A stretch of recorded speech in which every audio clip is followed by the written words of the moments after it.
What Pokemon Go looks like in Syria. These days, there are Pokemon everywhere. Whether you're in Central Park, on the streets of San Francisco or even landmine urban areas of Bosnia, there are Pikachu to be found.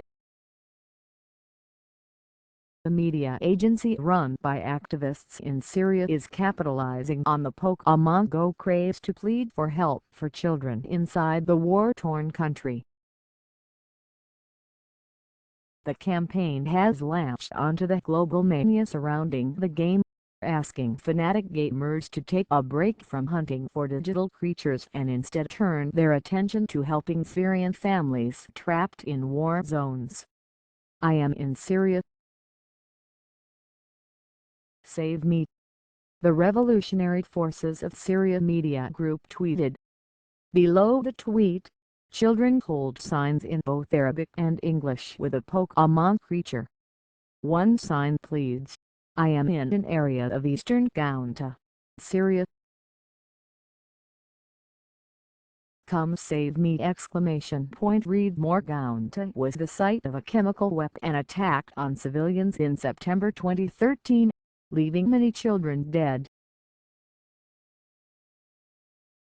Another tweet shows a boy in an unknown location in Syria, sitting in rubble on the street with a crying Pokemon next to him.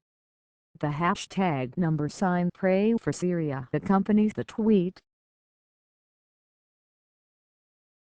Another Syrian designer also is using the game's popularity, with the backdrop of the Syrian war, to highlight the plight of people stuck in the 5-year conflict's grasp.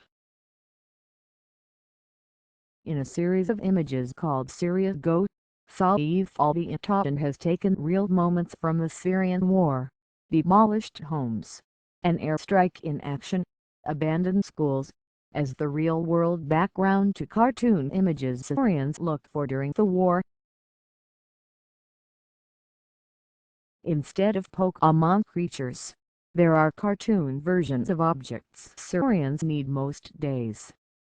"A child in Syria would be looking for school books," he said, "or a couple of abandoned toys."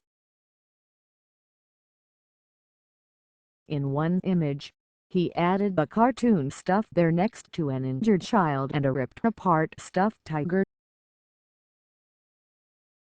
People on social media talk about Pokemon all the time, so I created these images to draw attention to suffering during the war and what Syrians are really searching for, Ta'an said. Ta'an is a Syrian refugee himself. He traveled to Egypt from Syria, took a boat to Italy and then made his way across most of the European continent to Denmark in 2014. One of the icons he has created in his version of the game is a lifebuoy next to a boat of refugees fleeing conflict. "We live in a big game ourselves," Ta'an said, "but it is a political game." Since the start of the Syrian war in 2010, nearly 5 million Syrians have registered as refugees, according to UNHCR. Children are missing years of schooling, and airstrikes, whether by Assad forces, the Russians or the U.S. LED coalition, are still common. The importance of these images is to have the world's attention during the time of war, said Ta'an. "I can't tell you, the Syrian people are not looking for Pokemon.